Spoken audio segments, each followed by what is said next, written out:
all my colleagues sa mga banking and finance, I'm one of the fighting spirit of this kind of issue regarding this financing using this bank.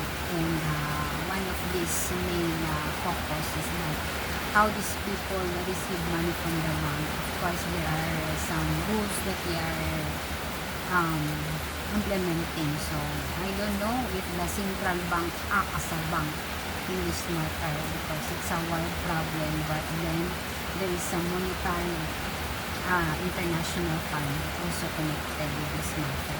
Let's face it. When it comes to padala, there is an issue. I don't know how to make this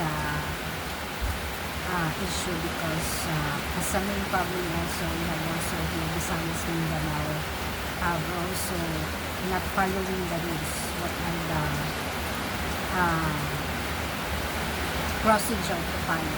So, kailangan talaga natin makinig kung sino yung katas-taasan na dapat na gumalaw, magbigay ng paalala sa ating mga taga-bisman.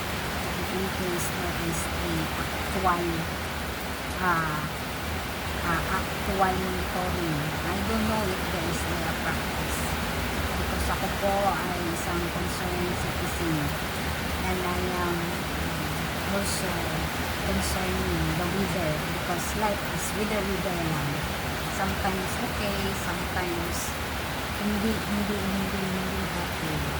So, paano ba to kung ako ay nagagawa ng sakto? So, kailangan natin i-practice kung dapat ba tayong maniwala sa mga sali-sali kung ito ba ay tama kasi kailangan natin sumunod. So, paano pa sumunod? Sa simula, alam mo yung problema kung paano ka gumalaw. Ito ang problema. Pag ikaw ang gumalaw, I don't know who to ask help if it is this good governance.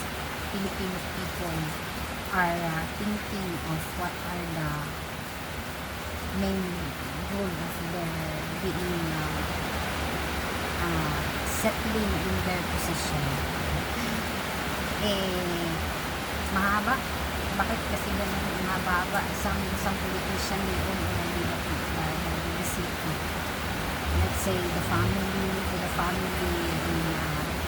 we cannot really focus kasi kami as a private Filipino, we train with the private na talagang trabaho.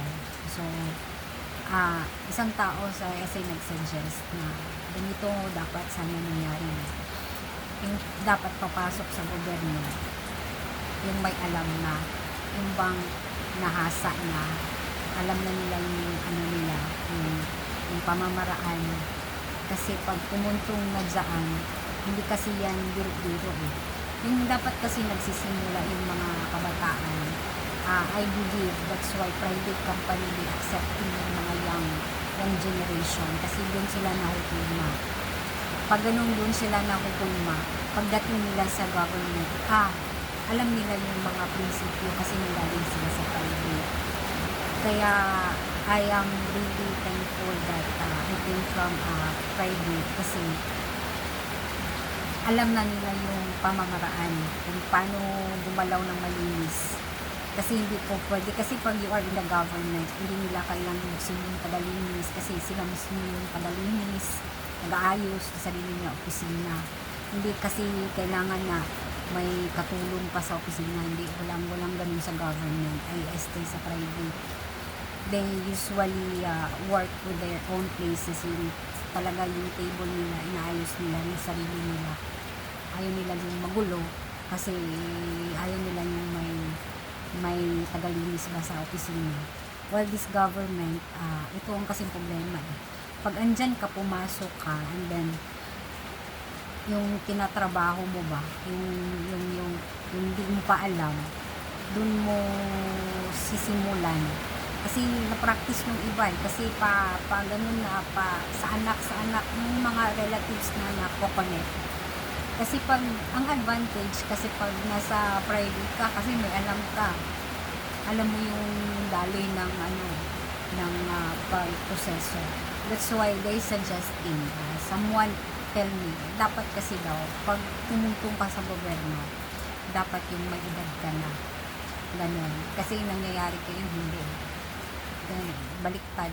Yung iba kasi nagsisimula sa gobyerno.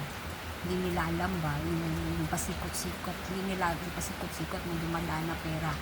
Kung nagsisimula ka sa private, mahuhulma ka talaga. Yun lang ang aking suggestion. Sige po.